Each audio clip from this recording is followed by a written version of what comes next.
शरद पवार और नरेंद्र मोदी जब जब मिलते हैं देश की राजनीति गर्म हो जाती है। इस बार भी ऐसे ही मुलाकात को हम सामान्य नहीं मान सकते। दोनों को एक दूसरे की जरूरत है और गिव एंड टेक वाली दोस्ती काफी मजबूत होती है। देखिए आगे क्या होता है। शरद पवार और नरेंद्र मोदी की मुलाकात के बाद अब क्या धमाका होने वाला है। नमस्कार, आप देख रहे हैं न्यूज कॉल 24। मैं हूं आपके साथ सुशील गिरीश। न्यूज कॉल 24 के खास प्रोग्राम ओपिनियन भारत में आपका स्वागत है। वीडियो में आखिरी तक बने रहिए। महाराष्ट्र की राजनीति के चाणक्य रह चुके शरद पवार को हल्के में न विपक्ष लेता है और न ही सत्ता पक्ष। हाल तक कई बार सीधे नरेंद्र मोदी को टारगेट करते रहे पवार बुधवार को अचानक प्रधानमंत्री नरेंद्र मोदी से मिलने संसद में पहुंच गए। उनके साथ महाराष्ट्र के कुछ किसान भी थे। अभी कुछ दिनों पहले ही पवार ने प्रधानमंत्री को पत्र लिखकर फरवरी में राष्ट्रीय राजधानी के तालकटोरा स्टेडियम में आयोजित होने वाली 98वें मराठी साहित्य सम्मेलन का उद्घाटन करने के लिए आमंत्रित किया था। पर इस बार की मुलाकात का मकसद साहित्य सम्मेलन से नहीं था, क्योंकि शरद पवार ने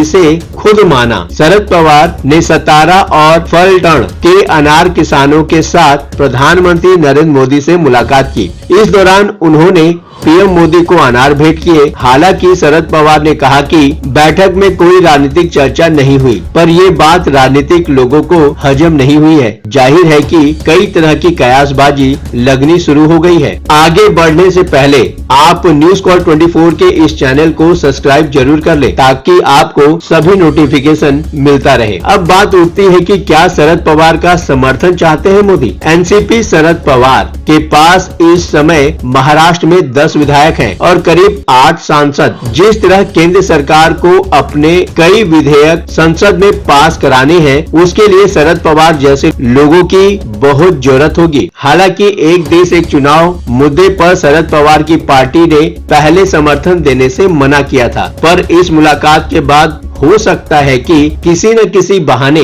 शरद पवार केंद्र के इस विधेयक को समर्थन देने को तैयार हो जाएं। इसके साथ ही विपक्ष के और दलों को भी शरद पवार केंद्र के समर्थन के लिए राजी कर सकते हैं। बात ये भी है कि क्या किसान आंदोलन को खत्म करवाने में पवार की मदद चाहते हैं मोदी। चूंकि शरद पवार जब प्रधानमंत्री नरेंद्र मोदी से मिल रहे थे तो उनके साथ महाराष्ट्र के किसान भी थे। किसान आंदोलन का मामला पंजाब में ही नहीं, महाराष्ट्र में भी बहुत पेचीदा होता जा रहा है। हर रोज किसान अपने आंदोलन को बढ़ा रहे हैं। केंद्र सरकार, हरियाणा सरकार के कई मजबूत लोगों को किसान आंदोलन को रोकने के लिए लगाया, पर बात नहीं बनी। हो सकता है कि सरकार चाहती हो कि शरद पवार किसानों को मनाने के लिए कोई बीच का रास्ता निकाले। दरअसल पवार देश के कृषि मंत्री भी रह चुके हैं और तमाम किसान संगठनों के साथ उनके बहुत अच्छे रिश्ते हैं। इसके साथ ही विपक्ष में भी उनकी बातों पर गौर किया जाता है। पवार ने न केवल पीएम मोदी से मुलाकात की,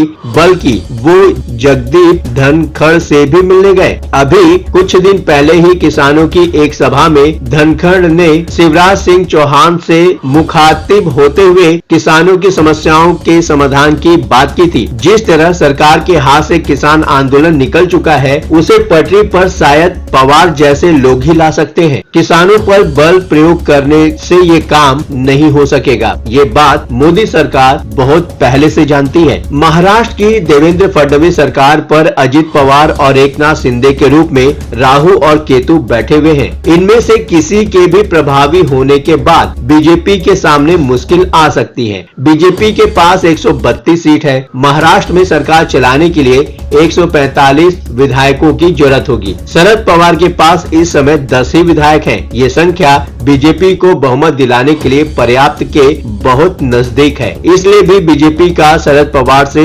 अच्छे संबंध बनाए रखना जरूरी हो जाता है। शरद पवार से संबंध अच्छे रहने भर से ही सरकार में शामिल दोनों सहयोगी कंट्रोल में रहेंगे। सबसे अहम बात, क्या इंडिया गठबंधन में दरार डालने का काम होने वाला है। सरकार सुचारू रूप से चलते रहे, इसके लिए बहुत जरूरी होता है कि विपक्ष हमेशा खंडित रहे। जैसे शीतकालीन सत्र में ही इंडिया गठबंधन में अडानी मुद्दे को लेकर समाजवादी पार्टी, तृणमूल कांग्रेस और इत्यादि कांग्रेस से किनारा कर लिया। विपक्ष जितना कमजोर रहेगा, अल्पमत वाली मोदी सरकार उतना ही सुचारू ढंग से सरकार चलाती रहेगी। शरद पवार को लेकर बीजेपी इंडिया गठबंधन में दरार डालने का भी काम कर सकती है। इस खबर पर आप क्या सोचते हैं, हमें कमेंट सेक्शन में जरूर बताएं। चलते चलते ये बात भी बताना जरूरी है, न्यूज कॉल 24 नई सोच नए नजरिए के साथ आपको हर खबर के पीछे के असली मायने क्या हो सकते हैं बताने का प्रयास करता है। ये प्लेटफॉर्म है जनता का,